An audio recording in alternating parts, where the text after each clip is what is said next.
Doot, doot, doot, doot, doot, doot, doot, doot. Hey, Mario, isn't this fun? Yeah, silver's on the rise. Woohoo! Man, look at that, Mario. Silver hit over $54 an ounce. What should we do now? Buy more. Buy more? Yes, it's going to keep going up. Okay, I'll buy more. Whoa! Mario! Yeah. It's kind of what happened. What a plunge, huh? Man. Yeah, I bought near the record nominal high. That's where I bought. I really missed it. My timing was the worst. No other way to put it. That's bad timing. Well, we had a huge drop in the metals market, precious metals market. I just checked before I came on. Gold is at 4,126 and silver is at 48.63. Somewhere around there. I mean, everywhere you go, you get a little different. That's spot. That should be spot. That's the NGC spot price for, you get your melt values for your constitutional silver. That's where I usually check. And then you can always check on silver price. And those are usually the silver futures prices, which is usually higher, right? But we've had this thing lately called backwardation, something like that, where the futures prices are usually higher, but that was the reverse here recently, and all things were going haywire. My head was spinning. I don't know about y'all's, but I was just trying to learn everything I could about what's going on, what's causing this. Nobody really had a definitive answer, and it's just, so we're here. Here we are at 48, which is what do we complain? Why am I complaining? I'm not complaining. Are you complaining that silver's at $48 an ounce? That's pretty incredible. Gold and silver this year are up really high. Record highs, right? So, but what does it mean now? Is it going to continue to drop, or is this just a consolidation, corrective measure, and then we will now continue from here? I've heard hopeful news by the end of the year. I read one pretty solid article the other day that said we should end up at the end of the year around $60 silver. That'd be great. That's realistic. I'm tired of watching the videos that say triple digit. We may get there, I guess. They keep comparing us to 1980, and they say, well, today it should be 200 an ounce. I don't know. That means everything else would be up, right? So $60 seemed reasonable to me, but what's really going to happen? If you've come here for answers, I'll go ahead and inform you now, you're in the wrong place, because I don't have the answers. I got into silver late because of a lot of negativity that I heard when I was younger. When I was young, of course, I heard about silver, but it was nothing positive. It really, it was probably around $5 an ounce back then when I first started even knowing about the silver market. And so I never got into it. I thought it was a fool's paradise. So I just stayed away from it. And then as I got a little older, I started listening to conservative radio, and I'd listen to Glenn Beck, and he always advertised for Priceline. Buy your gold at Priceline. It's a hedge against the inflation, and it's a preservation of wealth. All these positive things about gold, and I just cast it aside. I was like, no, man, your gold is going to be worth nothing. If the dollar crashes, then what are you basing your gold on? It's valueless. And they took your gold in 1934, confiscated it. And so I just always stayed away from it. And plus, you know, when you're young, your mind's on other things. You're young and dumb, or at least I was. Then you get a little older, but then you're raising a family, and times are tough. Money's tight, so couldn't do it then. Raising 3 boys, you know. And so then once I find, you know, boys are out of the house, all grown up, I finally decided, well, I need to start sticking my money somewhere, right? So I finally got into stacking silver. And at first, you know, generic silver, and then I got bored with that. I moved into Silver Eagles, and then I got into, well, graded coin numismatics, right? It's a little more exciting. And then so, and a little gold, very little gold.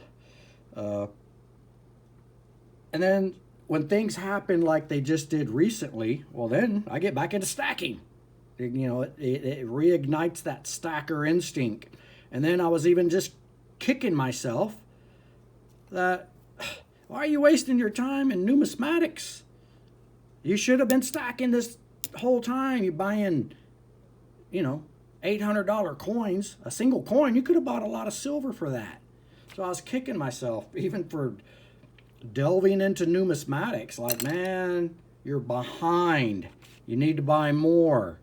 And even if it's $53 an ounce when you buy it not because Mario said it's going up.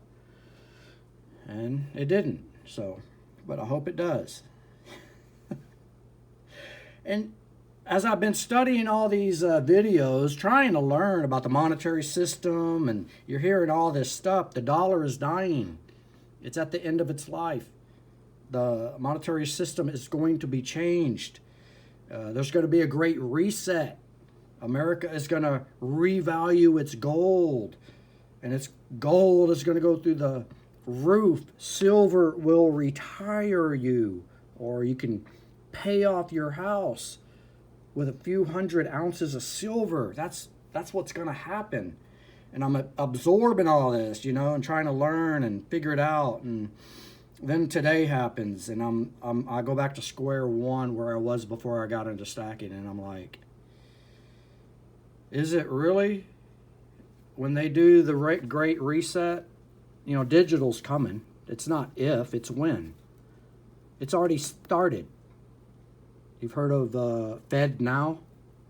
It's kind of like PayPal. It's a vehicle to do payments. So like I heard it's instant payments. Anywhere in the world, you can pay someone over on the other side of the world instantly. Fed Now. They say that's like the groundwork for the digital currency that's coming in.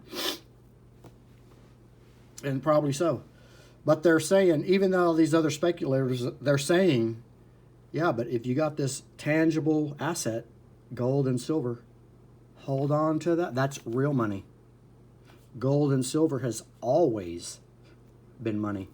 And so when this great reset happens, you're going to be sitting pretty. You'll be able to pay your house off like that.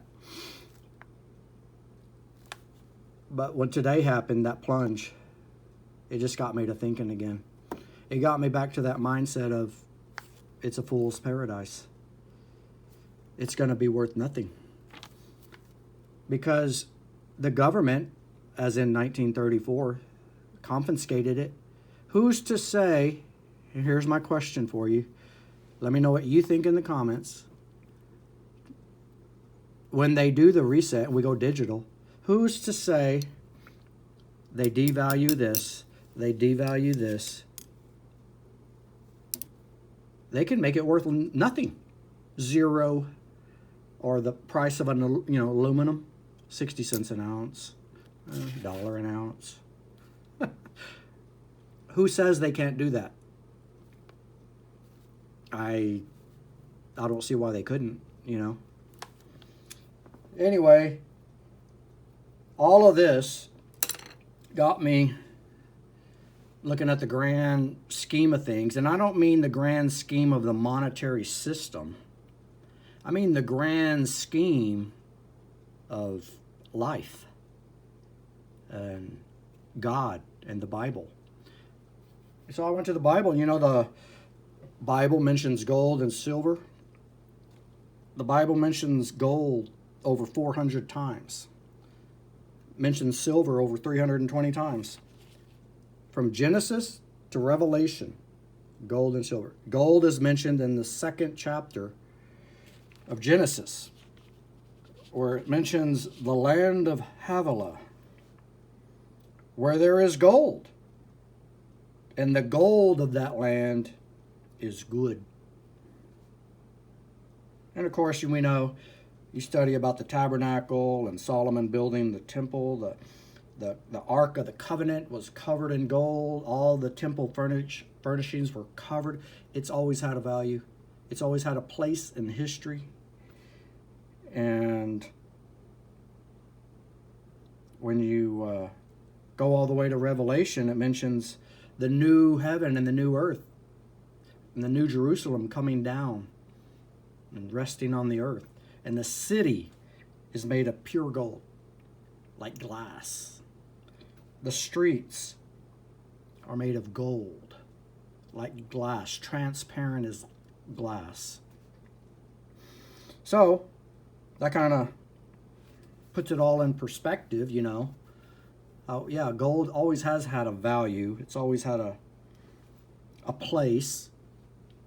It will be a little less significant, though, I guess, when we're in our final destination. Well, it'll be under our feet. Silver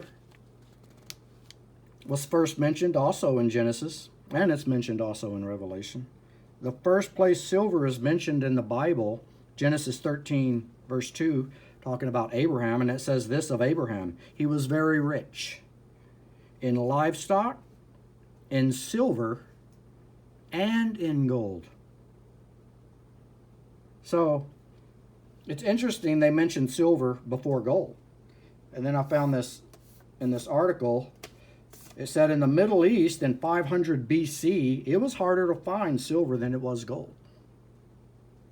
And I've heard people recently, and I don't know what you think about this, there are some people today that still say silver is more rare than gold.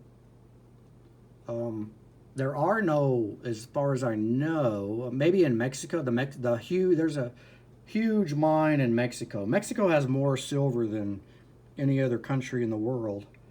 I think they do have a dedicated silver mine. Correct me if I'm wrong. But most other places that mine for anything, they're either mining for gold or copper or something like that, and then silver is just a byproduct of that. So it's, I don't know. Correct me. Tell me what you think. But there are people today that think silver is more rare than gold. Some people say there's huge, one guy said there's huge amounts of gold in the Grand Canyon area. There's a lot of gold, and I've heard that before too. In national parks, there's a lot of gold deposits that are just untouchable. So maybe silver is. You know, that's another thing I've been mulling over, contemplating. Should I be buying silver? Should I be buying gold? You know, it's just, don't know where to go, where to turn, who to look to. So that always leads me back to the Bible. You know, and of course with silver, we know Jesus was betrayed for 30 pieces of silver. That was a year's wage back then. And speaking of silver being more valuable than gold, you know, there was a time when platinum was more valuable than gold. And it is still considered today more rare. So who's to say? Well, all of this just brings me back to trust in God. Because I don't care if silver goes to $2,000 an ounce and gold goes to $10,000 an ounce. Does it have a use? Yes. Has God told us to make wise choices with our money? Yes. Make wise investments. But always remember, none of this is going to bring satisfaction for any length of time. Anything that you find satisfaction in this earth, material-wise, is very temporary. This place is not our home. Our life is but a vapor. I look forward to the day when we are walking on the streets of gold. So trust in God, put your faith in Him, and just keep that in the forefront of every decision you make. He is the most important thing in your life. Without Him, life would be impossible, right? So, final thoughts. My final thought to you is don't panic. We had to pull a huge drop today. Remain calm. I really do think it's going to go back, but who cares? I'm serious. Trust in God. That is your utmost place of allegiance. Spend some time in His Word. You've been reading your Bible lately? I want to encourage you to do that daily. You know, don't just go to church on Sunday.